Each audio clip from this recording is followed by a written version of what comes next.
Hey guys, Dan from Ricardo's Detail Garage. We're just down in the workshop today working on this F6. The guys are coding in the background. Just want to answer a common question that we always get asked, and that is, what is a ceramic coating? So ceramic coating, in short and simple, is a sacrificial glass layer that's inserted onto the car. It goes on in liquid form, and then it reacts to humidity and it cures and hardens. That's the general premises of a ceramic coating. What does it do? So it will protect the car from oxidating. A quality ceramic coating will protect the car. I should put that proviso in there because not all coatings do the same thing, sadly. But it will protect it from oxidation, your bird poos, your bat poos, your elements, and things like that. Different degrees of ceramics also increase in hardness, so you also get some degree of scratch resistance as well. And it also makes the car way easier to clean. We usually find there's about a reduction of around 50% in the washing time, not to mention the sick gloss and the shine that it also gives the car as well. So when you talk about ceramic coatings, that's in a nutshell. When we unpack that a little bit more, there's two main aspects to understanding a ceramic coating. One is the fundamental protection of the paintwork that's underneath the glass shell.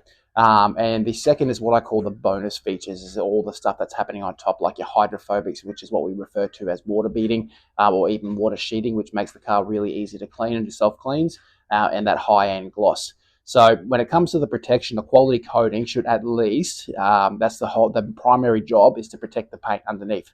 So it means that when you get bat poos and bird poos, it should be catching that type of stuff and stopping it from getting through to the paintwork and giving you a chance to deal with it. And so that way, if there is a mark, it's in the coating, which is easy to repair, as opposed to if you ever found that you've etched into a paintwork, it becomes a lot harder to repair because you really haven't got a lot of paint to deal with these cars, especially the new cars.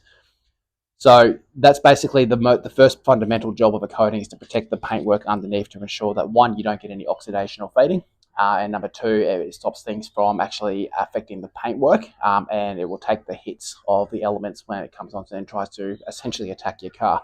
As we live in Queensland, it's very hot, and we have bats especially, so amongst other critters.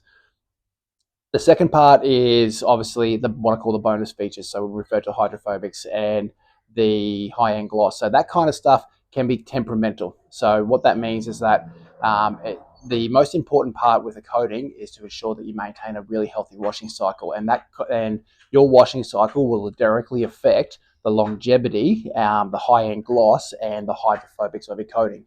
A good coating, you can generally abuse them, which we don't recommend, but they will often actually stand up and do quite a good job at protecting the core paint underneath.